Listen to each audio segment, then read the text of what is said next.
abantu batuye isi uko bangana bose bakubiye mu byiciro bibiri, ariko muri ibyo byiciro bibiri icya mbere harimo A na B. Ibyo nibyo tuje kugira ngo tuganire uyu munsi. Turabasuhuje aho muri mu byerekezo bitandukanye by'isi. Mu gihugu cyacu cy'u Rwanda turabasuhuje, abari muri Afurika turabasuhuje, ndetse no mu yindi migabane yose y'isi. Turabasuhuje abatwumva bumva ururimi rwacu rw'ikinyarwanda. Reka tubabwire ngo yambu sana. Yesu ashimwe cyane, Yesu ahimbazwe, kandi ukuboko kwiza kw'Imana gukomeze kubana namwe. Iyi ni Tuzatabarwa TV, ngewe ndi Atanazi. Birashoboka ko aya masaha waba utamerewe neza, urembejwe n'umubiri, urwaye, urembye, uri kubabazwa n'umubiri. Ndakwihanganishije inshuti yanjye, ndakubwiye ngo wihangane, kandi ngusengeye Imana kugira ngo ikurebane ijisho ry'imbabazi, ikugirire impuhwe. Hari abari mu bihugu birimo akaga, birimo amakuba atandukanye, namwe ndabihanganishije cyane. Mwihangane kandi Imana nyir'impuhwe ibagirire impuhwe, ibarebane ijisho ry'imbabazi, imbabazi zayo zibabeho cyane. Ni ukuri, ihangane rero. Uyu munsi urababaye, ariko ntabwo ariko bizahora. Ejo bizahinduka, bizaba bimeze neza, bizaba bimeze neza. Ntabwo iminsi abanyarwanda bo babivuze neza, baravuga ngo irasa ntihwana. Uyu munsi rero ushobora kugira ibihe bitari byiza, ariko ejo ibihe birahinduka bikagenda neza. Ihangane rero, ukomere, ugwize imbaraga. Ndabasaba kugira ngo niba ari ubwa mbere ugeze kuri iyi channel yacu, cyangwa se ukaba ukurikirana ibiganiro byacu, iyi ni Tuzatabarwa TV, ukaba ubikurikirana ariko utarakora subscribe, ndagusaba kugira ngo ufate akanya gatoya ukore subscribe, kuko ni ingenzi. Kiriya ni ikintu cy'ingenzi uba udukoreye cyane, ni ikintu cy'ingenzi cyane uba udukoreye. Gikore rero kugira ngo ibiganiro byacu bizajya bikugereraho ku gihe. Ikindi kandi tutiriwe tukoherereza, uzajya uhita ubona notification. Ibyo rero nabyo biradufasha, kuko bituma channel yacu igera ku rundi rwego. Ni inkunga ikomeye muba muduteye. Ntabwo twabura kubabwira rero ko muri ab'agaciro kandi muri ab'umumaro. Niyo mpamvu natwe tudahwema kubategurira ibiganiro. Icya mbere rero muri ibi byiciro bibiri by'abatuye isi, harimo icyiciro cya mbere.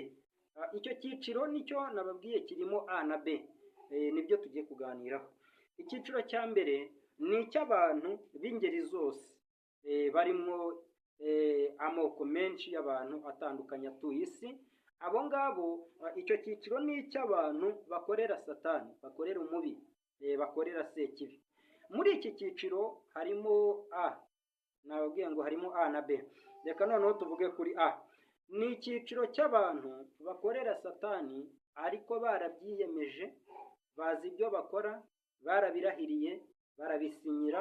Hari aho barahiriye, barabisinyira, bafite amabwiriza bagenderaho, bafite kondisiyo, bafite imbaraga zibayobora, bafite imikorere yabo iri ku murongo. Barabizi neza, bazi uwo bakorera uwo ari we, bazi ko iherezo ryabo ari ukurimbuka. Barabizi, barabisobanukiwe, kuko bazi yuko ubugingo bwabo butakiri mu biganza byabo, kandi barabizi yuko atari abakorera Imana, badakorera Imana. Hanyuma rero abangaba ni amahitamo yabo, kuko bamaze kubihitamo, byararangiye. Baravuga bati twebwe twiyemeje kuzakorera umubi, kubera yuko inyungu z'isi cyangwa se indamu z'isi, gukunda imiya cyangwa se gukunda ubutunzi byabarushije imbaraga. Hanyuma umubi arababwira ati jyewe nzabaha ibyo mushaka byose, ariko munkorere. Ni abagenti, ni abambasaderi ba Satani. Abo ngabo barahari, barabizi, ntabwo bari mu kigare, barabisobanukiye. Aba ngabo, aba barimo abantu ingeri zose z'abantu, harimo ingeri zose. Aba rero bo ntabwo boroshye, ni abantu babi cyane, kuko bakora igishoboka cyose. Mwibutse yuko Satani atabuza ubutunzi, yakora igishoboka cyose akabona ubugingo bw'umuntu. Bamwe muri aba ngaba batangiye bakorera Imana, ariko ijambo ryanditse muri Timoteyo ibice 6 umurongo wa 10, kuko gukunda impiya ari umuzi w'ibibi byose, bakunze impiya batangira bakorera Imana, ariko babona ntibari kubona ubutunzi nk'uko babishaka mu buryo bwihuse. Hanyuma shitani abafatira kuri uwo mugozi, arawubakuruza, arabashukashuka, arabajyana kugeza ubwo abiyegurira. Barabirahirira, barabyemera, baravuga bati twemeye kuba abakozi bawe, kubera yuko iri jambo nyine ryabasohoreyeho. Gukunda impiya byabasohoreyeho, nyine ni umuzi w'ibi byose byabasohoreyeho. Hanyuma uyu munsi abo ngabo barahari kandi bakorera mu byiciro bitandukanye, no mu mirimo myinshi igiye itandukanye, haba muri religiyo barahari.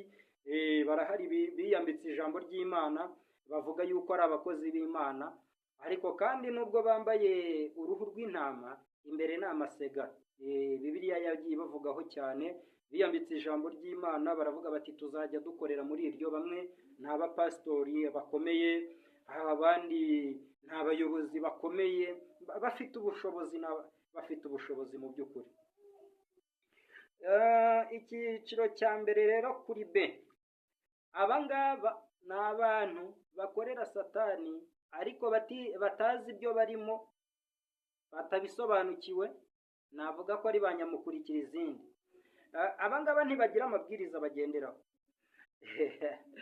Uwo bakorera ntabwo bamuzi, ntibagira ibwiriza na rimwe bagenderaho. Nta mategeko abagenga, bakora ibyaha uko bishakiye, ariko nta masezerano bafitanye n'umubi, ariko niwe bakorera.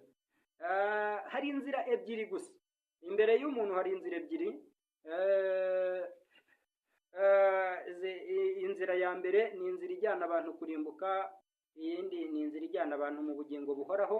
Bibiliya bivuga neza ikavuga ngo munyure mu irembo rifunganye, kuko irembo rigari ari inzira ijyana abantu kurimbuka, kandi abayinyuramo ni nyinshi. Ariko irembo rigari, irembo rifunganye ngo ni inzira ijyana mu bugingo buhoraho. Aba rero ntabwo buri umuntu ajya aba mu nzira ebyiri. Birashoboka yuko watwereka ko uri mu nzira ebyiri, abantu bakaba babyitiranya, ariko imbere y'Imana uri mu nzira imwe. Nushaka uri mu rusengero ubeshya abantu yuko uri umukristo, ariko niba utari umukristo nawe urabizi neza cyane, ku mutima w'umuntu urabimenya niba uri umukristo. Imbere y'Imana abantu babona uri mu nzira ebyiri, kuko babona uri mu rusengero cyangwa se mu bakijijwe no mu badakijijwe ukabamo, ariko imbere y'Imana yikubona mu nzira imwe, inzira imwe yo kurimbuka. Niko biba bimeze. Niba uri umukristo ukijijwe neza, utaha ijuru, ni ukuvuga ngo Imana yirakureba ikakubona muri ya nzira y'irembo rifunganye, irakubona, irahazi neza aho uherereye.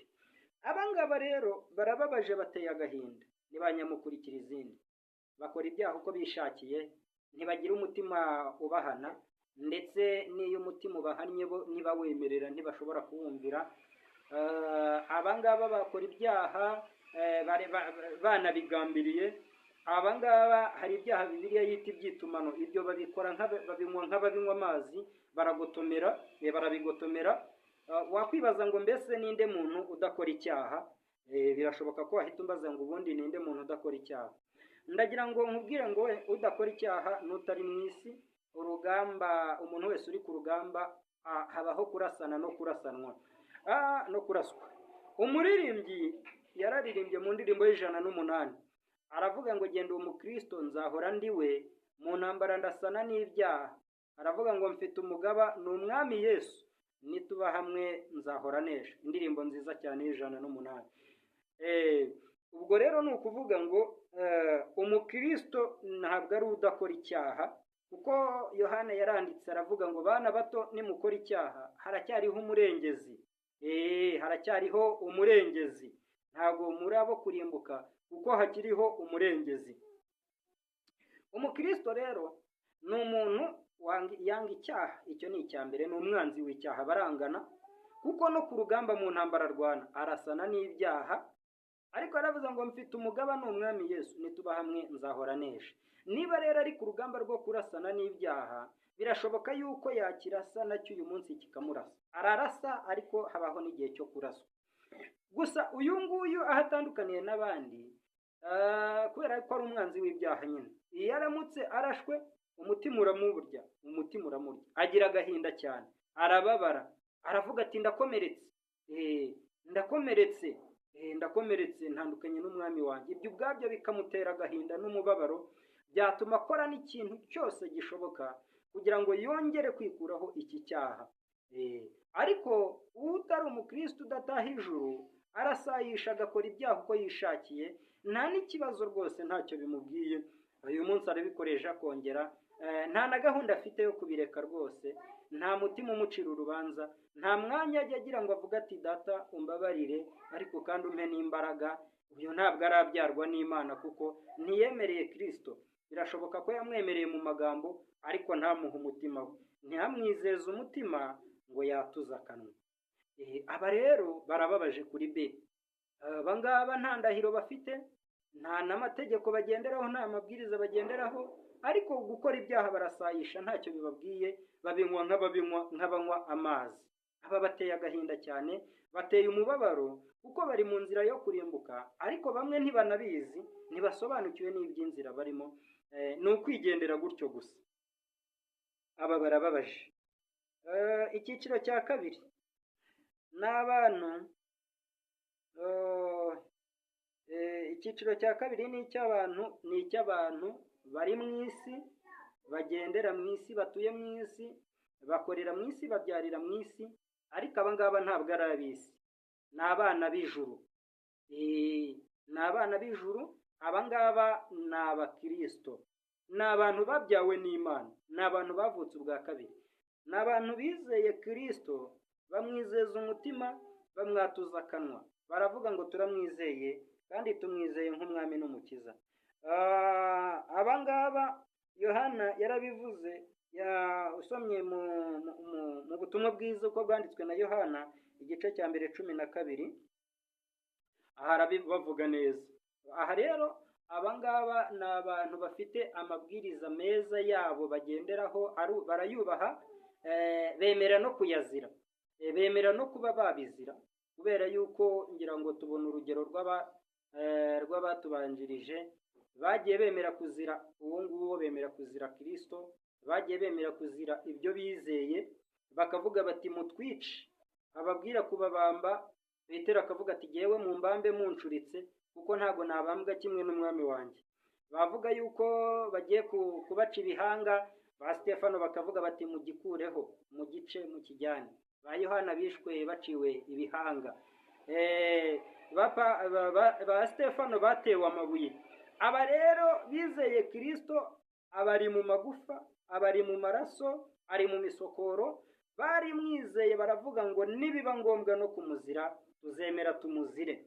Aba bagendana nawe, baryamye bari kumwe na Kristo, basinzire bari kumwe na Kristo, bari mu rugendo rugana mu ijuru, kuko bararaye baravuga bati iwacu sino. Haleluya, haleluya. Iwacu sino.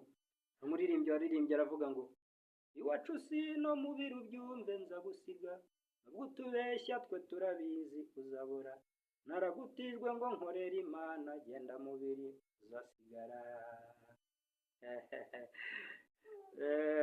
Aba rero ni abana b'Imana,